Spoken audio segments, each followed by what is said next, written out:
the morning prayer readings set for the day today include the end of St. Mark's Gospel and the so-called shorter ending of St. Mark's Gospel, which goes as follows in the New Revised Standard Version.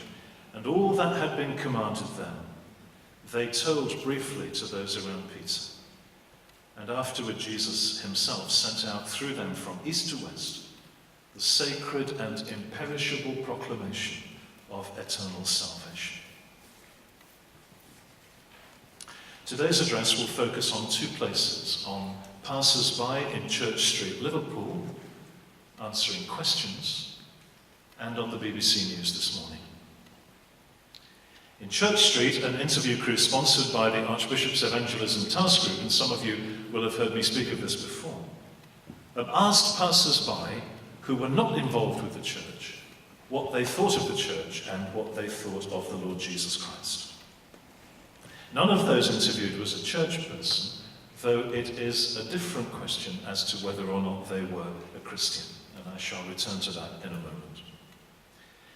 We asked especially that the interview crew should talk to people between the ages of 18 and 35, and therefore, unsurprisingly in lots of ways, the people that we spoke to expressed incomprehension about the teachings of the Christian faith. They didn't have a clue what we were all about, but they also expressed a certain suspicion of the church.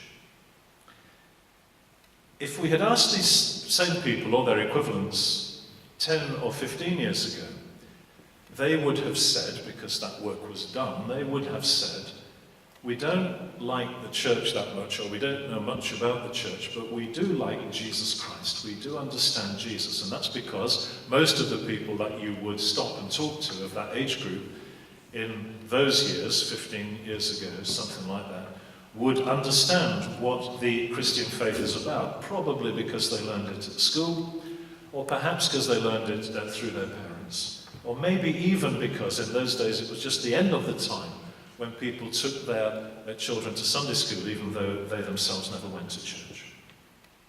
But now, when we ask these people that question, what do you think about Jesus? They did not know how to answer.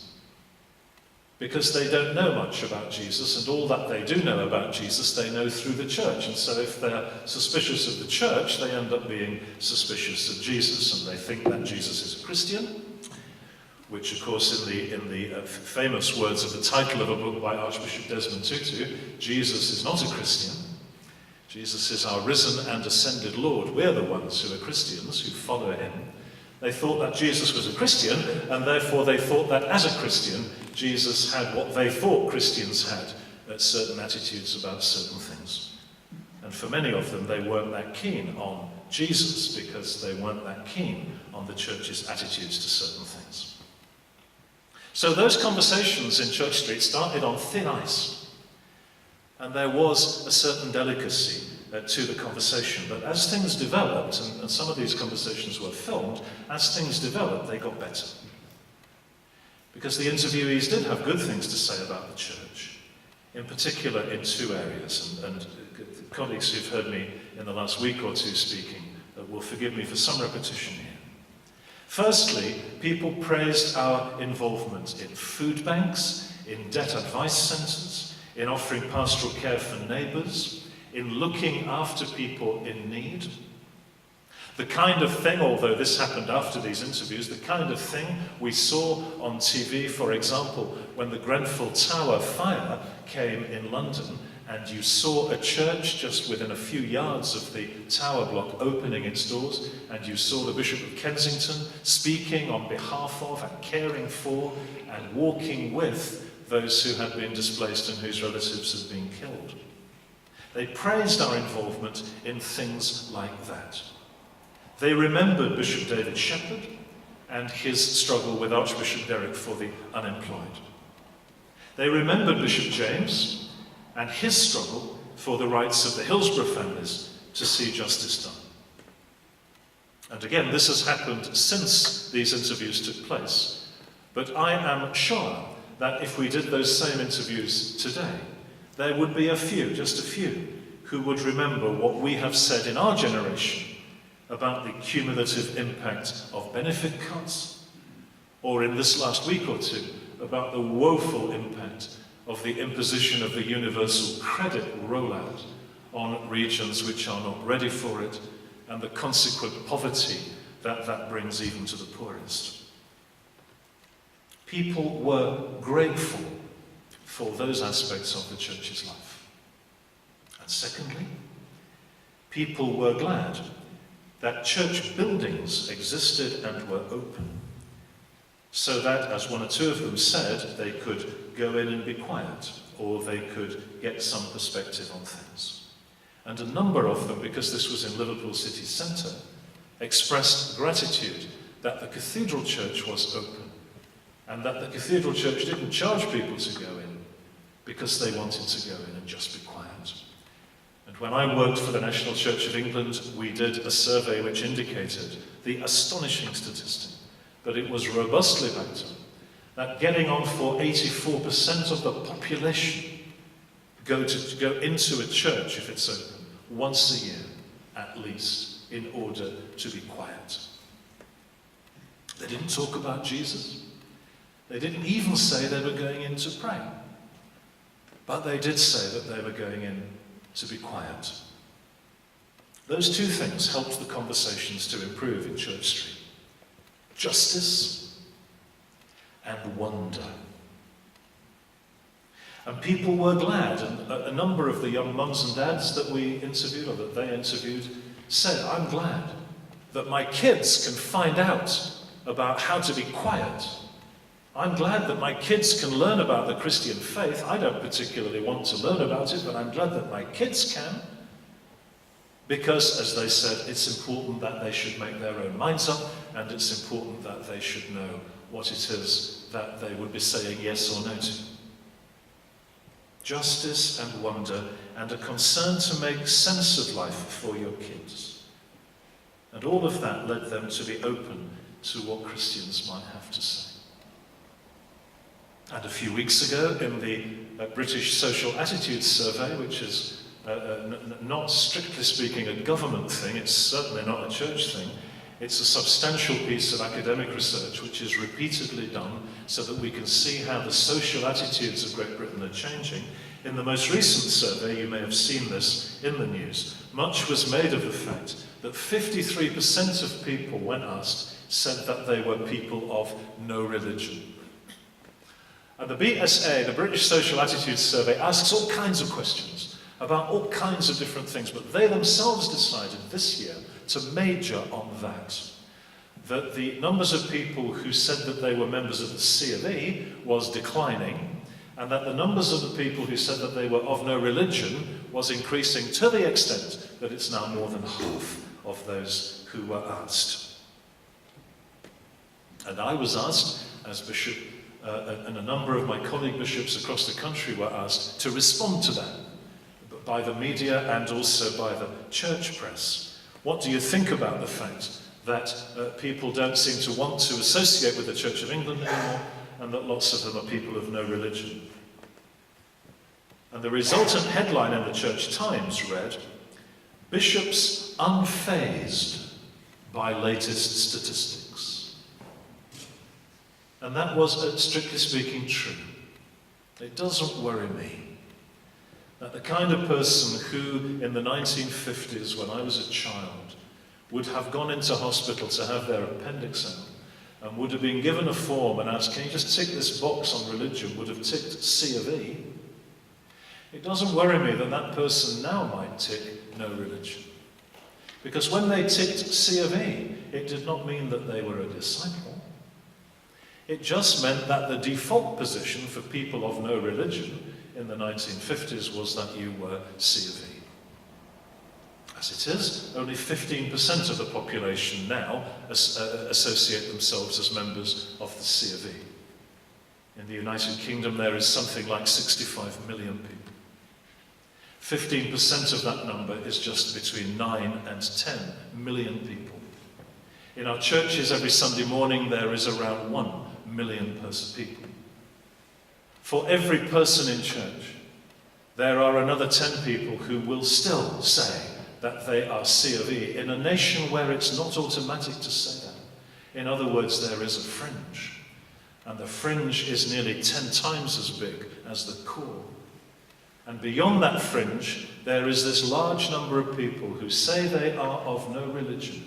But when they stop and talk to someone in the street in Liverpool about their attitudes to the church and to Jesus, they say that what matters to them is justice and wonder. That's the first picture. And so to the BBC News website this morning has, it's kind of moved down the news even as we have been meeting. An item which says, and I quote, "Church to discuss same-sex blessing." Now, friends, trust me, we're not going to talk about this one today. I wrote this morning as I was typing the changes to this address. I saw this, I thought I'd make mention of this. So I wrote very quickly, we've been talking about this for years and years, but my finger slipped, and so it came out, we've been talking about this for years and tears. And no doubt, friends, there'll be more tears to be shed around what the church says about same-sex blessings. But the reason I mention it today is that it's on the front page of the BBC News because a Diocesan Synod took a vote 2 days ago in Hereford. A rural diocesan synod, in the smallest in terms of its population diocese in England, took a vote. And as a result of that vote, it got on the front page of the BBC News today, and the Bishop of Hereford was on the Today programme, was on the BBC News this morning, will be on the Sunday programme tomorrow. Why is that? It is because what the Church of England does matters to people significantly more than we think. So you came in today and you thought to yourselves, it's great to be helping the governance of the Diocese of Liverpool. But you did not think, I suspect, that you were coming into a meeting where if we had taken votes on a whole range of issues, we would have been on the front page of BBC News. People care about what we think. And it's important that we should lift our heads as people who contain something that the nation is hungry for, namely a passion for justice and wonder.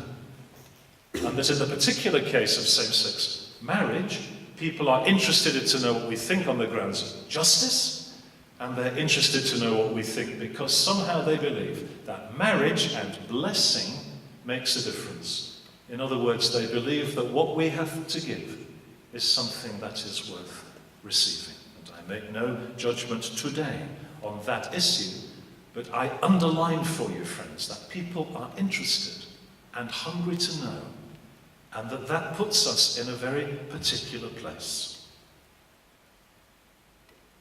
Now, it's important to me, therefore, that when we say we're asking God for a bigger church so that we can make a bigger difference, and when we say bring one friend and do 10 things, and when we speak together about our rule of life and about the 3 words tell and serve and give, which I shared with you for the last 2 synods, in which Linda has made the title of the Archbishop's mission, when we talk about all this stuff, we're not just talking to each other. We are specifically and intentionally aiming to reach an England that is interested in justice and in wonder.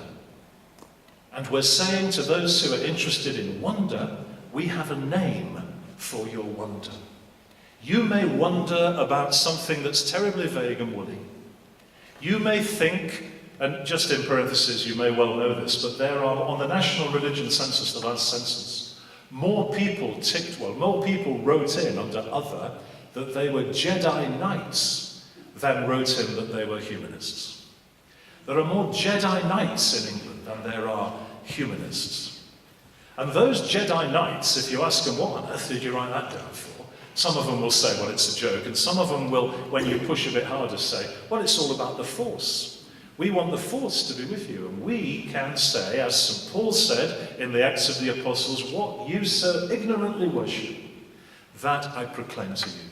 The Force has a name. And the name is the love of God in Jesus Christ by the Spirit. You didn't know that. But that wonder that's inside you has a name, and we want to share the name with you. Meanwhile, we're sticking up for justice. We're asking God for a bigger church to make a bigger difference. And the way we have a bigger church is we bring one friend. And the way we make the bigger difference is we do 10 things. And those simple words and phrases have taken us a long time to arrive at. But the reason we've gone that way is not so that we can say things to England that England does not know about, but so that we can remind people of the deepest stirring of their own heart. And so Pete and Jennifer and Roger in a different way, and David in presenting that which we need to sustain our witness, everything we've been doing today has been something that is of value to England, and that England, although it doesn't know the name of it, still values, provided we put ourselves out and talk to people to see what they really think, provided we put ourselves in a position where by sharing with people we are open to their own comments, which may not always be positive, and then we have earned the right to speak our own comments, which are well received. So when we had the feedback at the end of the Archdeacon's session this morning, a number of sensible things were said about how none of this was particularly new. So Peter and David said it's not a new thing. And David went on to say it's about befriending and tolerating and loving, and that's absolutely right. When I was on the national leadership team of Back to Church Sunday, which I did for the thick end of 10 years, we used to say success is one. Not one person who comes to church, but one invitation. One invitation offered across the kitchen table or wherever. Would you like to come to church with me? That invitation has always been on the agenda of the church, but as Peter rightly said, we don't always do it. Why is that? I believe it's because we don't encourage one another to do it, partly because we don't really believe it will make any difference, and partly because we're worried that people may not be interested. And I'm telling you, because of statistical research and because of the people we all talk to, people are interested. So if you bring one friend, it is by no means certain that they will say no. And when I was on Back to Church Sunday, we told the following story, which I tell you is a simple true story. One of my colleagues on the leadership team invited a friend to church, and that person said, "I'm so sorry, I'm going to see my grandchildren that day." Now what happens then? What do you think? Well, I've tried my best, and you never ask them again? No. She asked them again in 2 or 3 weeks, "Would you like to come to church this time?" And the person said, "No, I'm sorry, I've got to go and see my grandchildren." So what then? You think, well, I've done it twice, that's it. No. What happened was that the week after that, the person on our team did not ask their neighbour, but the neighbour went to church anyway. Not to a Church of England church, but to a Baptist church. That's life, nobody's perfect. Because they'd been asked for 2 times running, and that had made them think, well, maybe there is something. Perhaps I could do with some peace and quiet. Perhaps I'll try and see what makes the world tick. And so they had gone. Bring a friend. Or if you can't bring one, ask a friend. And as we used to say on Back to Church Sunday, talk about something you love, that is church, to someone you know. Tell someone you know about something you love. And if in your church there are whole ranges of people who don't really know much about the gospel, but they love to have some peace and quiet and listen to the worship, to the choir or to the worship group or to the stillness of an 8 o'clock service, whatever it happens to be, they are there week in, week out, because something in that church feeds their spirit. Encourage them to share that. Because England, which doesn't know much about Jesus, will visit for peace and quiet, and that's a place to start. It seems to me, friends, that we are, in all that we talk about, connecting with the England that we are called of God to serve. And we can say all these things in many ways, and you know the way that we say them here. And the bad news for you is that I will repeat it all one more time before the end of this talk. But before I do, I just want to tell you about a conversation I had 2 days ago with Bishop Rod Thomas. Bishop Rod is the Bishop of Maidstone within our Church of England, and a provincial bishop in the north, whose particular calling is to deal with people from the conservative evangelical tradition. Bishop Rod came out with the following 2 phrases, which I thought were wonderful. He said, what we're about as the Church of England is local churches commending Christ. And then he said, the church as a whole, across England, is a group, and these are his words, of joyful communities unwilling to stand still. And I was moved by both those things, because they speak of the church that I know and of this diocese. Local churches commending Christ, joyful communities unwilling to stand still. I like that. We have a reason to exist, and we minister in the midst of an England that wants to know justice and wonder, naming the wonder as Jesus. Justice and Jesus. Jesus and justice. More people knowing Jesus, more justice in the world. Asking God for a bigger church so that we might make a bigger difference. These things are not slogans, but the platform of our discipleship. And I commend them once again to you as leaders with me of this diocese. And I assure you that as we share them beyond this room, we will be sharing them with people who want to know and whose ears are open to that utter sense of belovedness of which Linda spoke, and which is our greatest and our only gift to the world. And all that had been commanded them, they told briefly to those around Peter. And afterward, Jesus himself sent out through them, that is, through you, from east to west, the sacred and imperishable proclamation of eternal salvation. With all that in mind, friends, I'd like us to pray a prayer which has been written by a number of us, which refers to the things I've just talked about, which simply asks God for the things that matter to us. And I invite you, please, to stand, and then with me to say the words which are written on the screen. Loving Father, by your grace we long to see more people knowing Jesus and more justice in your word. Help us to live as your disciples in the power of the Spirit and to work to your praise and glory